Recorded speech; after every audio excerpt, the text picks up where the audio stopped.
Hare Krishna, Krishna Krishna, Hare Hare। हरे कृष्णा। जय प्रभुपाद। यदि भगवान सब कुछ बैठे बैठे ही कर सकते हैं, यदि भगवान सब कुछ अपने गोलोक वृंदावन धाम से ही कर सकते हैं, वैकुंठ से ही कर सकते हैं, तो उन्हें यहाँ पर अवतार लेने की क्या ज़रूरत है, उन्हें यहाँ पर अवतारी होने की क्या ज़रूरत है। ठीक ऐसा ही प्रश्न एक बार अकबर ने बीरबल से किया था कि यदि तुम्हारे भगवान इतने शक्तिशाली हैं तो यहाँ पर अवतार क्यों लेते हैं, क्यों वे दुष्टों का संहार करने के लिए अवतरित होते हैं, क्या वो किसी मनुष्य को, किसी दूत को नहीं भेज सकते हैं।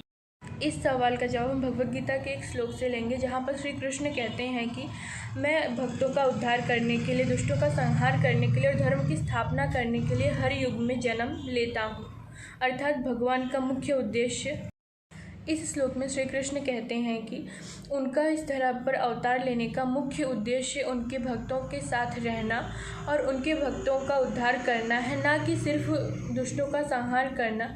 यदि उन्हें सिर्फ दुष्टों का संहार ही करना है तो वो अपनी सारी शक्तियाँ किसी मनुष्य के अंदर, किसी देवी देवता को देकर उनका संहार कर सकते हैं। उन्हें इस धरा पर सिर्फ दुष्टों का वध करने के लिए अवतार लेने की कोई ज़रूरत नहीं है। उनका मुख्य उद्देश्य उनके भक्त हैं।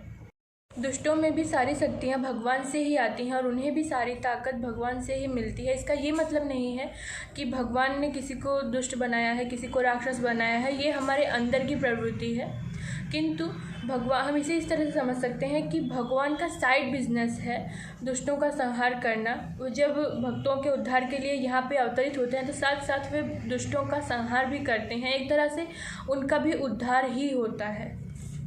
कहते हैं कि जिस तरह श्री कृष्ण या श्री हरि भक्तों के हृदय में वास करते हैं और एक भक्त के लिए उसका मुख्य उद्देश्य, उसके जीवन का परम लक्ष्य श्री कृष्ण होते हैं, और यदि कोई उसके सामने उसके भगवान को कुछ बोले तो वो क्रोधित हो जाता है, उसे सबसे ज़्यादा हर्ट उसी बात पे होता है।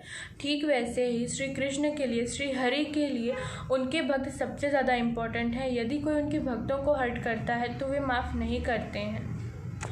यदि हम श्री कृष्ण को हर्ट करते हैं, हमें वैसे नहीं करना चाहिए, किंतु यदि गलती से भी हमारा कोई अपराध श्री कृष्ण के प्रति हो जाता है तो श्री कृष्ण हमें माफ़ कर देते हैं। किंतु यदि हमारा कोई अपराध गलती से भी किसी वैष्णव के प्रति होता है तो श्री कृष्ण हमें उसके लिए माफ़ नहीं करते हैं और हमें उसकी 10 गुना ज़्यादा सज़ा मिलती है।